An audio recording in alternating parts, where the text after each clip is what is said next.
Des poteaux tombent à Montmagny. Québec injecte 1,58 milliard de dollars pour renforcer le transport collectif jusqu'en 2028.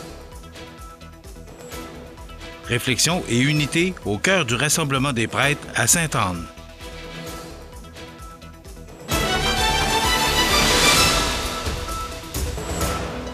Mardi 14 avril 2026. Bonjour mesdames et messieurs, bienvenue à votre bulletin d'actualité sur le réseau de télévision CMA TV. Une collision entre deux véhicules le samedi 11 avril dernier vers 9h15 a causé le bris d'un poteau électrique vis-à-vis le 2 de la montée de la rivière du Sud, laissant un important secteur de Montmagny sans courant. Selon la sergente Bilodeau de la Sûreté du Québec, l'accident a forcé la présence des policiers, pompiers et ambulanciers à intervenir rapidement. Une des automobilistes impliquées, une dame d'environ 80 ans, a dû être transportée par ambulance pour un centre hospitalier pour y traiter des blessures. Le poteau en question ayant été sélectionné, une équipe de techniciens d'Hydro-Québec a été mobilisée en urgence afin de procéder à son remplacement temporaire.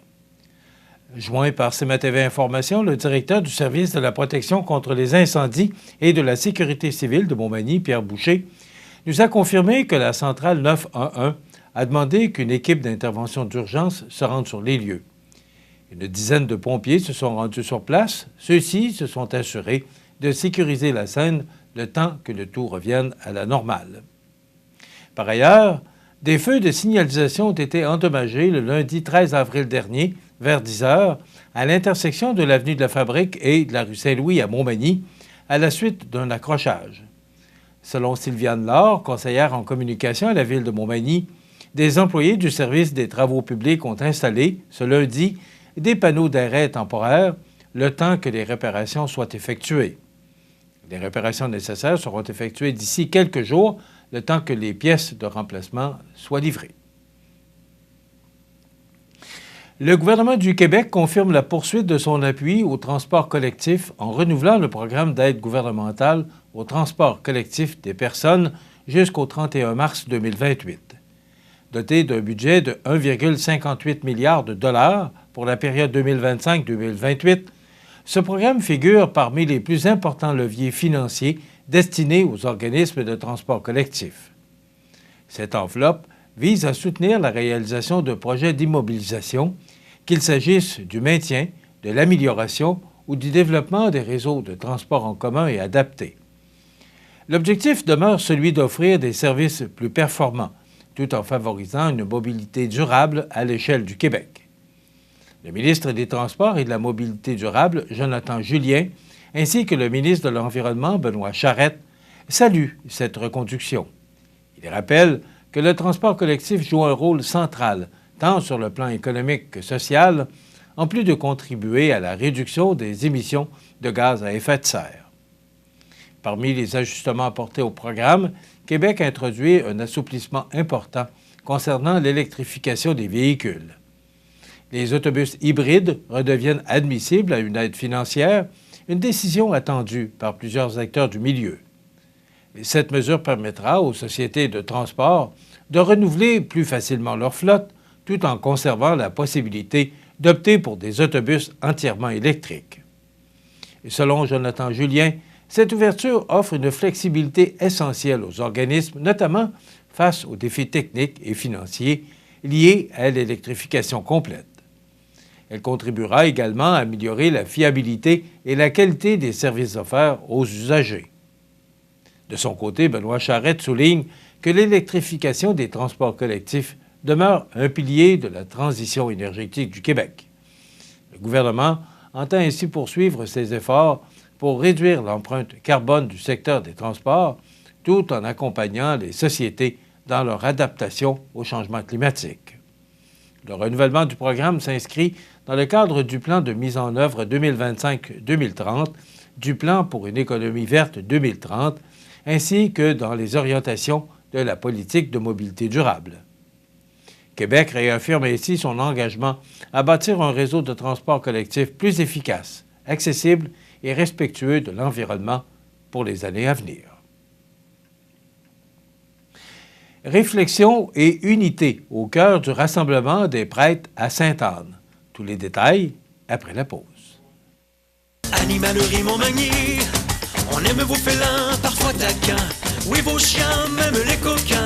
Vos oiseaux qui chantent en duo, c'est pour l'amour des animaux. Animalerie Montmagny, pour l'amour des animaux.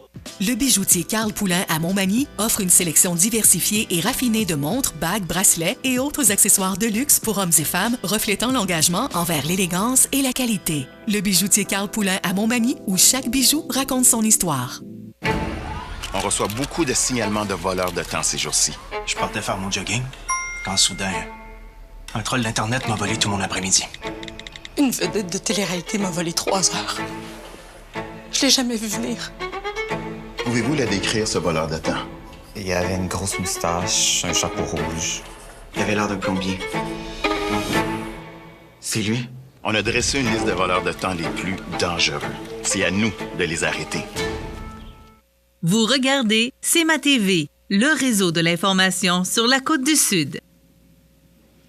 Le mardi 31 mars dernier, à l'évêché de Sainte-Anne, les prêtres actifs ainsi que certains aînés se sont réunis pour une journée de recollection du carême, marquant une pause importante dans leur mission pastorale. Ce moment de réflexion visait à aborder le ministère sacerdotal dans un contexte délicat, marqué par les allégations d'abus sexuels qui interpellent l'Église. Dans un esprit d'écoute et de solidarité, les participants ont partagé leurs expériences, leurs questionnements et leurs espoirs pour l'avenir du sacerdoce. Un repas fraternel a ensuite permis de prolonger les échanges dans une atmosphère conviviale. Ce moment favorisait le rapprochement entre générations et renforçait les liens entre les membres du clergé. En fin de journée, les prêtres se sont dirigés vers la cathédrale de Sainte-Anne-de-la-Pocatière pour la messe chrismale, un événement majeur du calendrier liturgique. Cette célébration a rassemblé la communauté diocésaine et a permis de renouveler les engagements des prêtres, diacres et agents de pastoral. Elle a été aussi l'occasion de bénir les huiles sacrées et de souligner l'unité du presbytérium autour de l'évêque, dans un esprit de foi et d'espérance. Une journée marquée par la réflexion et la fraternité qui rappelle l'importance du dialogue et du soutien mutuel au sein de l'Église aujourd'hui plus que jamais.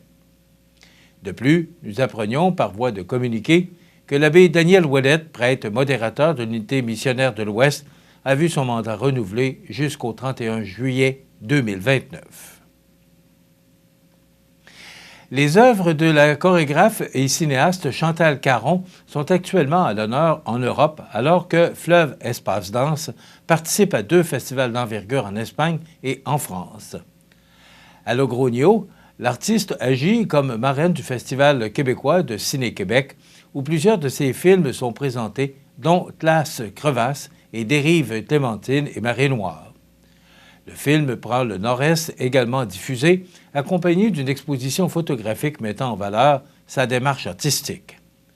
La tournée européenne se poursuit ensuite à Florac, en France, dans le cadre du Festival Vue du Québec, du 14 au 19 avril, où ses courts-métrages seront de nouveau mis en lumière. Un fragment de l'effet Marée Noire y sera présenté en prélude à la projection du film principal, ainsi qu'au vernissage d'une exposition liée à la mini-série Les images cachées. Un atelier de mouvement chorégraphique sera aussi offert aux participants, permettant de découvrir son langage artistique. Parallèlement, Marée Noire poursuit son rayonnement avec des sélections officielles en Allemagne, notamment au Filmfest Bremen et au Independent Day International Film Festival de Karlsruhe. La filmographie de Chantal Caron cumule plus de 30 prix internationaux et plus de 150 sélections officielles à travers le monde. Récemment, elle recevait le prix Étincelle Pierre-Paul Savoie, remis lors des prix de la danse de Montréal. L'artiste travaille actuellement à la post-production de son 6e court-métrage, une adaptation de son œuvre Être de bois, tournée en Norvège. Ces spectacles Être de bois et La Marée Noire seront présentés au Québec cet été, alors que Fleuve Espace Danse poursuivra sa création chorégraphique. Ce parcours international confirme l'importance de son œuvre sur la scène artistique contemporaine et témoigne de l'intérêt grandissant pour la danse filmée québécoise sur les marchés européens. Pour Fleuve Espace Danse, cette présence constitue une vitrine majeure permettant de renforcer les liens culturels et d'ouvrir la porte à de nouvelles collaborations artistiques internationales dans les prochaines années. Une reconnaissance qui pourrait aussi favoriser la diffusion de ces futures créations et inspirer une nouvelle génération d'artistes en danse. En terminant, vendredi dernier, le 10 avril, vers 17h15, les policiers du poste de la MRC de Kamouraska ont intercepté un véhicule qui circulait à 164 km/h dans une zone de 100 km/h sur l'autoroute 20 à la hauteur de Saint-Philippe-de-Néry. Le conducteur, un adolescent de 17 ans, résidant à Témiscouata-sur-le-Lac, conduisait le véhicule alors que 3 passagers mineurs s'y trouvaient, dont un enfant de 8 ans. À la suite de l'intervention, le permis de conduire du conducteur a été suspendu pour une période de 7 jours. Un constat d'infraction de 998 $ lui a été remis, assorti de 14 points d'inaptitude, conformément aux dispositions prévues au Code de la sécurité routière en matière de grand excès de vitesse. Dans ce contexte, et comme il se doit, lorsque les personnes mineures sont impliquées, les policiers ont communiqué avec les responsables des enfants afin de les informer de la situation. La Sûreté du Québec rappelle que les grands excès de vitesse mettent sérieusement en danger la vie des usagers de la route.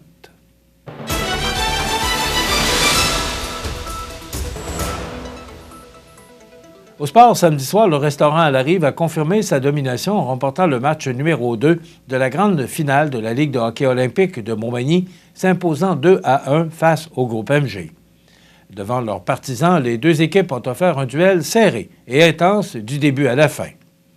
Dès la première période, Charles Lamonde a ouvert la marque à 4,57 avec l'appui d'Étienne Poirier et de William Laberge. Malgré plusieurs occasions, aucune des deux formations n'a réussi à ajouter un but au deuxième engagement. En troisième période, Benoît Picard a doublé l'avance du restaurant à la Rive à 10 minutes 17, profitant encore d'une passe d'Étienne Poirier. Le groupe MG a toutefois répliqué rapidement, alors que Félix Saint-Pierre a réduit l'écart à 12-37, inscrivant son premier but des séries. La fin de match a été marquée par une pression constante, mais les gardiens Francis Debelly et Alex Croteau ont brillé devant leur filet. Grâce à cette victoire, le restaurant à la Rive met la main sur la Coupe Claude Boulay pour une deuxième année consécutive, confirmant son statut de champion. La Ligue de hockey olympique de Montmagny donne déjà rendez-vous aux amateurs l'an prochain pour une 15e saison prometteuse. Les deux équipes méritent des félicitations pour la qualité du spectacle offert, illustrant le niveau relevé du hockey senior local. Les partisans ont assisté à une finale enlevante et riche en émotions, digne des grandes rivalités sportives de la région de Montmagny. Voilà ce qui complète votre bulletin d'actualité de ce mardi 14 avril. Dans un moment, les prévisions de la météo et le menu de cette émission du 14 avril. Dans un instant, on va parler emploi avec Vincent Bellegarde, qui est directeur général de Maison Laprise et Laurando Porte-Fenêtre, Francis Morissette, directeur des opérations manufacturières chez Maison Laprise. Audrey Saint-Pierre nous fera part de ses découvertes chez Atelier de Décor Mercier. Et bien sûr, il y aura les commentaires d'actualité de fin d'émission. Je vous souhaite donc une excellente émission à notre antenne.